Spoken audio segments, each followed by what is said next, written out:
ಕನ್ನಡ ನಾವು ಹೆಂಗ್ ಕಲ್ತ್ವಿ ಅಂತ ನೋಡಿದ್ವಲ್ವಾ? ಕನ್ನಡದಲ್ಲಿ ಎಲ್ಲ ಸ್ವರ, ವ್ಯಂಜನ, ಒತ್ತಕ್ಷರ ಇವೆಲ್ಲ ಸೇರಿ ಎಷ್ಟು ತರದ ಸೌಂಡ್ಸ್ ನ ಕಲಿತ ನಂತರ ನಾವು ಕನ್ನಡ ಪದಗಳನ್ನ ಓದಕ್ಕೆ ಕಲ್ತ್ವಿ. ಆದ್ರೆ ಇಂಗ್ಲಿಷ್ ಅಲ್ಲಿ ನಮಗಿರೋದು 26 ಅಕ್ಷರಗಳು ಮಾತ್ರ. 26 ಅಕ್ಷರಗಳಲ್ಲಿ ಈ ABCDEFG ಅಂತ ನಾವೇನ್ ಕಲ್ತಿದ್ದೀವಿ ಇದು ಪದಗಳಲ್ಲಿ ಬರುತ್ತಾ ಅಂತ ನೋಡ್ಬೇಕು. ಈಗ ಕನ್ನಡದಲ್ಲಿ ಪದಗಳಲ್ಲಿ ಕರೆಕ್ಟ್ ಆಗಿ ಬಂದಿದೆ ತಾನೆ. ಇಲ್ಲೇನಿದೆ ಅದೇ ನಿಮಗೆ ಪದದಲ್ಲಿ ಬರುತ್ತೆ. ಓಕೆ, ಸೊ ಈಗ ಇಂಗ್ಲಿಷ್ ಅಲ್ಲಿ ಅದೇ ತರ ಬರುತ್ತಾ ಅಂತ ನೋಡ್ಬೇಕು ನಾವು. ಇಂಗ್ಲಿಷ್ ಅಲ್ಲಿ ನೋಡಿ, ಸೊ ಇದೇನು ನಾವು ನೋಡ್ತಾ ಇದೀವಿ ABCDEF ಅಂತ ಏನ್ ನೋಡ್ತಾ ಇದೀವಿ ಅದು ಇಂಗ್ಲಿಷ್ ಅಲ್ಲಿ ಬರುತ್ತಾ ಅಂತ ನೋಡೋಣ. ಇದು ಇಂಗ್ಲಿಷ್ ಅಲ್ಲಿ ಕೆಲವು ಪದಗಳು. ಓಕೆ, ಕೆಲವು ಪದಗಳು ಇಂಗ್ಲಿಷ್ ಅಲ್ಲಿ cab, rob, mob, man, fan, Ryan, picnic, clinic. So ಇದೆಲ್ಲ ಸಣ್ಣ ಸಣ್ಣ ಪದಗಳು. ಈ ಪದಗಳನ್ನ ಒಂದಷ್ಟು ನಾನು ತಗೊಂಡಿದ್ದೀನಿ ಇಲ್ಲಿ, ಇದನ್ನ ಝೂಮ್ ಮಾಡ್ಕೊಂಡು ಒಂದಷ್ಟು ತಗೊಂಡಿದ್ದೀನಿ. ಈ ಪದಗಳಲ್ಲಿ ಏನೇನು ಕಾಣ್ತಾ ಇದ್ದೇವೆ? ಅಕ್ಷರಗಳು ಕಾಣ್ತಾ ಇದೆ ನಮಗೆ. CAB. ಅದು ಎಲ್ಲಿಂದ ಬಂತು? ನಮಗೆ ಇಲ್ಲಿಂದ ಬಂದಿರೋದು. ಈ ಅಕ್ಷರಕ್ಕೆ ಏನು ಉಚ್ಚಾರಣೆ? C. ಇದಕ್ಕೇನು A, ಇದಕ್ಕೇನು B. ಓಕೆ, ಸೊ ಇಲ್ಲಿ ಏನಿದೆ ಅಕ್ಷರ ಮಾಲೆಯಲ್ಲಿ ಏನಿದೆ ಅದೇ ಅಕ್ಷರಗಳ ಉಚ್ಚಾರಣೆ ಇಲ್ಲಿ ಹಾಕೊಂಡಿದ್ವಿ. C ಗೆ C, A ಗೆ A, B ಗೆ B. ಹಾಯ್ ಫ್ರೆಂಡ್ಸ್, ಇದೊಂದು ವಿಶೇಷ ಸೂಚನೆ. ನಮ್ಮಲ್ಲಿ ಇದೀಗ ಆನ್ಲೈನ್ ಸ್ಪೋಕನ್ ಇಂಗ್ಲಿಷ್ ಕೋರ್ಸ್ನ ಹೊಸ ಬ್ಯಾಚ್ ಶುರುವಾಗಿದೆ. ನೀವು ಇನ್ಮೇಲೆ ಎಲ್ಲೂ ಹೊರಗಡೆ ಹೋಗಿ ಇಂಗ್ಲಿಷ್ ಕಲಿಯುವ ಅವಶ್ಯಕತೆ ಇಲ್ಲ. ಮನೆಯಲ್ಲೇ ಕೂತ್ಕೊಂಡು ಯಾವುದೇ ಟೆನ್ಷನ್ ಇಲ್ಲದೆ, ಏನು ಮುಗಿದಿರಬಿಲ್ಲದೆ ಇಂಗ್ಲಿಷ್ ಮಾತಾಡೋದನ್ನ ಕಲಿಯಬಹುದು. ಸ್ನೇಹಿತರೆ, ಸ್ಪೋಕನ್ ಇಂಗ್ಲಿಷ್ ಮಾತ್ರ ಅಲ್ಲ, ನಿಮಗೆ ಇಂಗ್ಲಿಷ್ನ ಓದಲಿಕ್ಕೆ ಬರಲಿಕ್ಕೆ ಬರಲ್ಲ ಅಂತ ಇಟ್ಕೊಳ್ಳಿ. ಈಗ ಇಂಗ್ಲಿಷಲ್ಲಿ ನಿಮಗೆ ಓದಲಿಕ್ಕೆ ಬರಲಿಕ್ಕೆ ಬರಲ್ಲ, ಬರೀ ನಿಮಗೆ ABCD ಮಾತ್ರ ಗೊತ್ತು, ಅಥವಾ ABCD ಓದಿಲ್ಲ ಅಂತ ಇಟ್ಕೊಳ್ಳಿ. ಸೊ ABCD ಓದಿಲ್ಲ ಅಂತ ಪರವಾಗಿಲ್ಲ, ನಾವು ನಿಮಗೆ ಇಂಗ್ಲಿಷ್ನ ಬೇಸಿಕ್ ಇಂದನೇ ಓದಲಿಕ್ಕೆ ಮತ್ತೆ ಬರಲಿಕ್ಕೆ ಸಹ ಹೇಳ್ಕೊಡ್ತೀವಿ. ಅದು ಅಲ್ಲದೆ ನೀವು ಒಂದು ವೇಳೆ ಕನ್ನಡ ಬರಲ್ಲ ಅಂತ ಇಟ್ಕೊಳ್ಳಿ, ಕನ್ನಡನೂ ಹೇಳ್ಕೊಟ್ಟು ಕನ್ನಡದಿಂದ ಇಂಗ್ಲಿಷ್ನ ಹೇಗೆ ಓದೋದು, ಕನ್ನಡನೂ ನಾವು ಹೇಳ್ಕೊಟ್ಟು ಅದರ ಮೂಲಕ ಇಂಗ್ಲಿಷ್ನ ಹೇಗೆ ಕಲಿಯೋದು ಅನ್ನೋದನ್ನ ನಾವು ಈ ಕೋರ್ಸಲ್ಲಿ ಇನ್ಕ್ಲೂಡ್ ಮಾಡಿದ್ದೀವಿ. ಸ್ನೇಹಿತರೆ, ಈ ಕೋರ್ಸ್ನ ಚಿಕ್ಕ ಮಕ್ಕಳನ್ನು ಹೊರತುಪಡಿಸಿ ಬೇರೆ ಯಾರು ಬೇಕಾದ್ರೆ ಈ ಕೋರ್ಸ್ಗೆ ಜಾಯ್ನ್ ಆಗಬಹುದು. ನೀವು ಕೆಲಸಕ್ಕೆ ಹೋಗಿರ್ಬೋದು, ಮನೆಯಲ್ಲಿ ಇರಬಹುದು, ಅಥವಾ ನೀವು ಯಾವುದೋ ಒಂದು ಬಿಸ್ನೆಸ್ ಮಾಡ್ತಾ ಇರಬಹುದು. ಓಕೆ, ಸೊ ಯಾರು ಬೇಕಾದ್ರೂ ಈ ಕೋರ್ಸ್ನ ಜಾಯ್ನ್ ಆಗಬಹುದು. ಹಾಗಾದ್ರೆ ಸ್ನೇಹಿತರೆ, ತಡ ಯಾಕೆ? ಈ ಸ್ಪೋಕನ್ ಇಂಗ್ಲಿಷ್ ಕೋರ್ಸ್ ಮತ್ತು English basic reading and writing ಕೋರ್ಸ್ನ ಜಾಯ್ನ್ ಆಗಬೇಕು ಅಂತ ಆಸಕ್ತಿ ಇರೋರು ಈ ಕೂಡಲೇ ನಿಮ್ಮ ಫೋನ್ ತೆಗೆದುಕೊಳ್ಳಿ ಹಾಗೂ ಇಲ್ಲಿ ಬರ್ತಿರುವಂತಹ ನಂಬರ್ಗೆ ಅಥವಾ ಕೆಳಗಡೆ ಬರ್ತಾ ಇರುವಂತಹ ನಂಬರ್ಗೆ ನೀವು ಕರೆ ಮಾಡತಕ್ಕದ್ದು ಅಥವಾ ವಾಟ್ಸ್ಆಪ್ನಲ್ಲಿ ಸಂಪರ್ಕಿಸಿ ನಿಮ್ಮ ಹೆಸರನ್ನ ರಿಜಿಸ್ಟರ್ ಮಾಡಿಕೊಳ್ಳಿ. ಇದು ಮೂರನ್ನು ಕೂಡಿಸಿ ಓದಿದಾಗ ಏನ್ ಬರುತ್ತದು?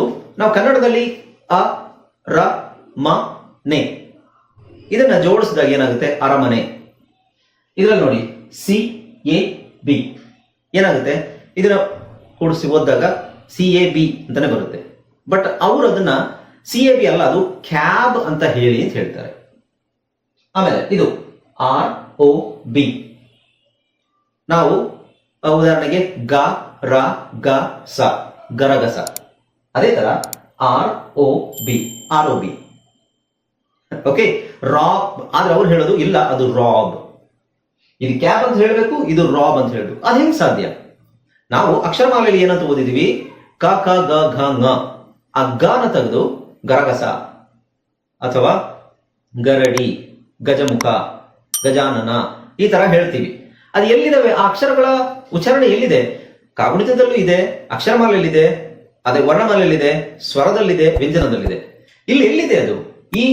ಈ ಕ್ಯಾಬ್ ಅಂತ ಹೇಳೋದು ಕ ಎಲ್ಲಿದೆ? ಈ C ಉಚ್ಚಾರಣೆ ನಮಗೆ ಏನು ಹೇಳಿರೋದು ಇಲ್ಲಿ? ಈ ಅಕ್ಷರದ ಉಚ್ಚಾರಣೆ C ಅಂತ ಹೇಳಿದ್ಮೇಲೆ ಅಲ್ಲಿ ನಮಗೆ ಕ ಅಂತ ಹೆಂಗ್ ಬರುತ್ತೆ? ಕಗೆ ಕೇತನ ಬರಬೇಕು. ಇಲ್ಲ, ಅದು ಹಂಗೆ. ಓಕೆ, ಸೊ ಇಲ್ಲಿ ನೋಡಿ MOB. ಇಲ್ಲಿ ನೋಡಿ MOB ನ ಕೂಡಿಸಿದ್ರೆ ಏನಾಗುತ್ತೆ? MOB ನೇ ಆಗುತ್ತೆ. ಆದ್ರೆ ಇಲ್ಲ ಅವ್ರು ಹೇಳೋದು ಮಾಬ್ ಅಂತ ಹೇಳ್ಬೇಕು ಅದನ್ನು. ಸೊ ಅವ್ರು ಹೇಳೋ ಪ್ರಕಾರ ಏನು? ಇದು ಕ್ಯಾಬ್, ಇದು ರಾಬ್, ಇದು ಮಾಬ್. ಓಕೆ, ಹಾಗೆ ಇದು ನೋಡಿ ಪಿಕ್ನಿಕ್ ಅಂತ ಹೇಳ್ಬೇಕಂತೆ. ಬಟ್ ಇದರ ಅಕ್ಷರಗಳ ಉಚ್ಚಾರಣೆ ಏನು? PICNIC.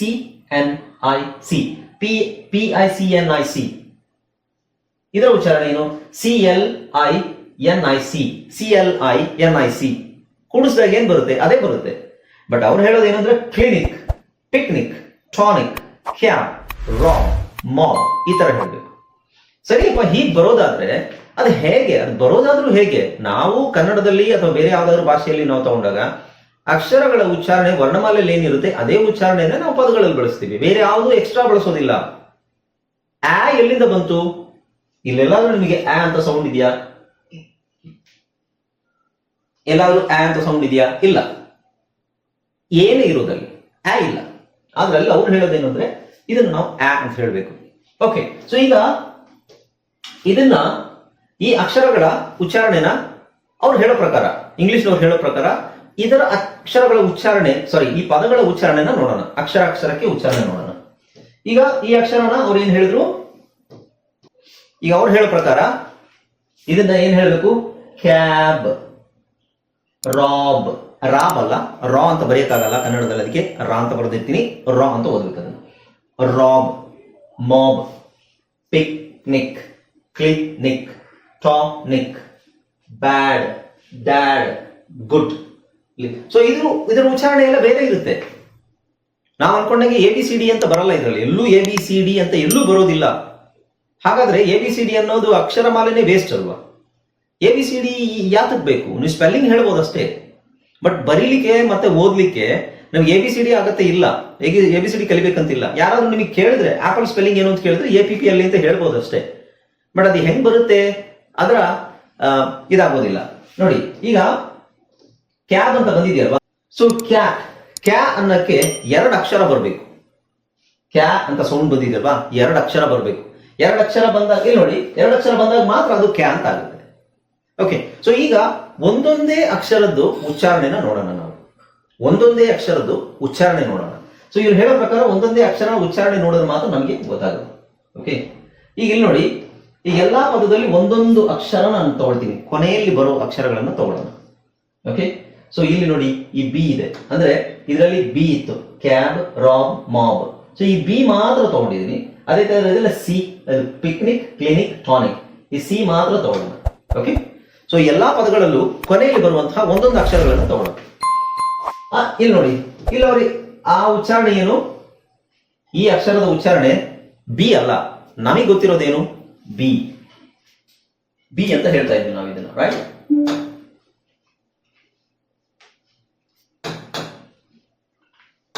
ಓಕೆ, ಸೊ ಈ ಅಕ್ಷರದ ಉಚ್ಚಾರಣೆ ಸರಿಯಾಗಿ ಗಮನಿಸಿ. ನಾವು ಇದನ್ನ ಹೆಂಗ್ ಹೇಳ್ತಿದ್ವಿ, ಬಿ, ಬಟ್ ಇಲ್ಲಿರೋದೇನು ಬ. ಯಾಕೆಂದ್ರೆ ಕ್ಯಾಬ್ ಅಲ್ಲಿ ಕೊನೆಯಾಗೋ ಸೌಂಡ್ ಯಾವುದು, ಬ ಬ ಬ.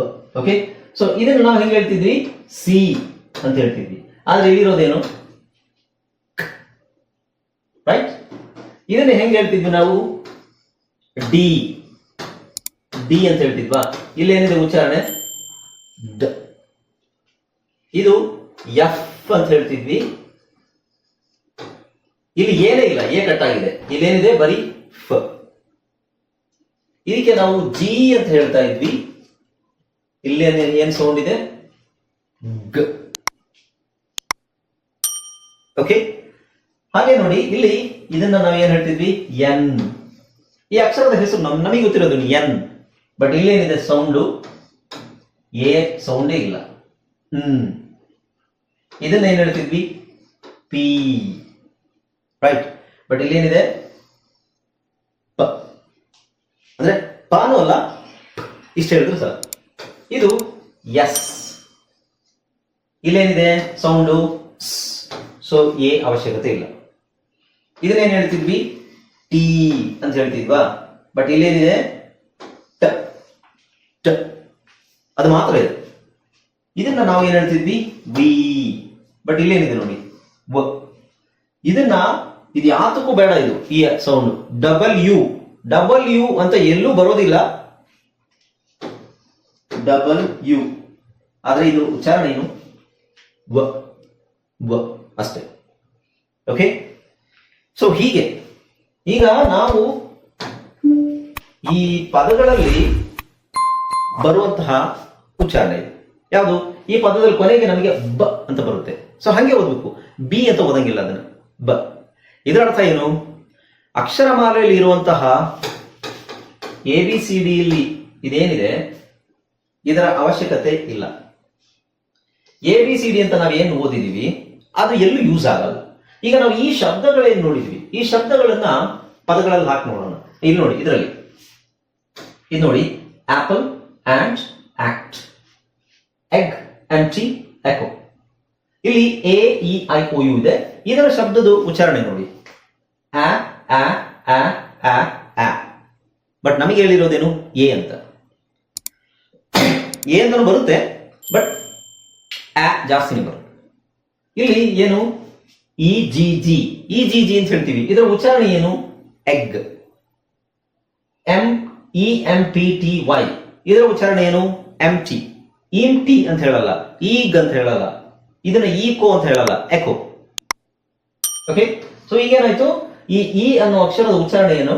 A A A. ಹಾಗೆ ಈ ಐ ಅನ್ನೋ ಉಚ್ಚಾರಣೆ ನೋಡಿ, ಇಂಕ್, ಇಫ್, ಇಂಟ್ರೆಸ್ಟ್. ಐ ಅನ್ನೋದು ಉಚ್ಚಾರಣೆ, ಇದು ಐ ಅನ್ನೋ ಅಕ್ಷರದ ಉಚ್ಚಾರಣೆ ಏನು? ಇ ಇ ಇ. ಹಾಗೆ ಓ, ಓ ಉಚ್ಚಾರಣೆ ನೋಡಿ, ox, orange, on. O, ox, orange, on. U ಉಚ್ಚಾರಣೆ ನೋಡಿ, ಅಂಕಲ್, ಅಂಬ್ರೆಲಾ, ಅಂಡರ್. ಸೊ ಅ ಬರ್ತಾ ಇದೆ. Okay, all right.